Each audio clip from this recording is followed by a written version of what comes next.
السلام علیکم ورحمۃ الله. درنو دوستانو، زموږ د نن ورځ درس دی اکسل فارمټینګ یا د مایکروسافت اکسل بڼه جوړونه.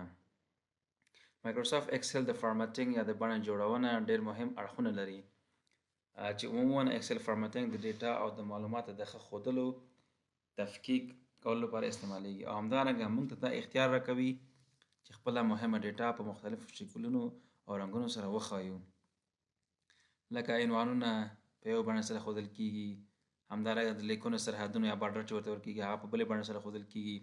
دننه په سیلونو کې چې کوم ټیکسټ دی یا عادي ټیکسټ هغه یو سایز په یو بڼه سره ښودل کیږي، هیډینګ په بل بڼه او بل سایز سره ښودل کیږي، لکه موږ هغه ډبل کوو یا ټریپل ورته وایي. دغه اشیاو ته اکسل فارمټینګ وایي. دوستانو راځئ همدغه په عمل ډول ګورو. دوستان دا ما سره یو جدول دی، یو ټیبل دی. زه غواړم چې په دې باندې په عنوانونو باندې یو قسم ته فارمټینګ اپلای کړم، همدارنګه په دې کوم دننه چې سیلونو کې ټیکسټونه دي یا لیکنې دي په دې باندې بل ډول فارمټینګ اپلای کړم. هغه کسان چې هغوی پاس دي یا کامیاب دي د هغوی د پاس ریزلټ چې دا په یو شکل سره وښیم، هغه کوم کسان چې فیل دي هغه جدا رنګونو سره وښیو. دغسې اشیاو لپاره موږ په اکسل کې فارمټینګ استعمالوو. راځئ اوس همدغه په عمل ډول ګورو. نو لومړی دا چې جدول دی خو بارډرونه نه لري. راځئ لومړی د بارډر ورکوو چې دا هم د اکسل په فارمټینګ کې راځي. آل بارډر زه غواړم چې فرض مثال بیا شاوخوا چې کوم د دې بارډرونه دا بیا تک شي، لږ ډبل شي نسبت عادي بارډر ته ګورئ، لکه دا لږ تک شو، منځ کې چې کوم ډبل دی، منځ کې چې کوم بارډرونه دي هغه دومره ډبل نه دي. دوستانو همداسې راځم هیډینګ ته، دا هم باید لږ تک شي، ډبل شي. هیډینګ باید لږ دننه خطونه چې هغه لږ بولډ شي.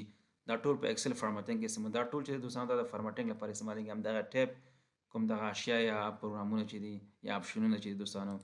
راځم اوس غواړم چې د عنوانونو ته یو قسم زه رنګ ورکړم، پر مثال دغه رنګ. اوس دې کې ټکسټ موږ ته نه ښکاري، زه غواړم دغه ټکسټ ته زه سپین رنګ ورکړم، پر مثال دغسې.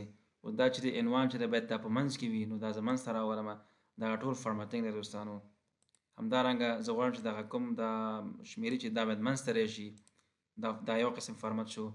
او دغه کوم کسان چې پاس شوي دي دا هم زه کولی شم چې د کنډیشنل فارمټینګ ته لاړ شم، دا ټول سلیکټ کړم، کنډیشنل فارمټینګ ته لاړ شم، هایلایټ سیل روز ټیکسټ دیټ کنټینز. زه وایم چې هغه کوم خلک چې پاس شوي دي هغه باید په مثال په یو رنګ سره، یا زه وایم چې فیل شوي دي هغه باید زه په سور خط سره وښیم. د ګوره دوستانو دا فارمټینګ شو. همدارنګه کوم کسان چې پاس شوي دي دا داسې هغه یو طریقه خو دا وه، بل طریقه یې داسې ده، تاسو د کلیک کنټرول شفټ پلس ال کلیک یې راشي ریزلټ ته، او دلته دا فلټر ته پاس انتخاب کړئ او بیا دا ټول سلیکټ کړئ، بیا راشي د رنګ ته، فرض مثال د هغې لپاره شین رنګ کوم کسان چې کامیاب شوي هغې ته شین رنګ تاسو ورکړئ، یا دغه رنګ یا هر کلر یا رنګ چې تاسو ته خوښه وي دوستانو دا تاسو کولی شئ بېرته د فلټر څخه ایسته کړئ. ګورئ دوستانو دا موږ ته اوچت ښیي چې څنګه موږ جدول راښکاره کړو، خلاص یې کړو وګورو، اوچت موږ ته ښیي چې دا کسان پاس دي، دا کسان فیل دي، دا کوم کسان چې په سور رنګ ته مایل خط باندې رنګ باندې په نښه شوي دي. دغه دوستان دی د فارمټینګ ویل کېږي.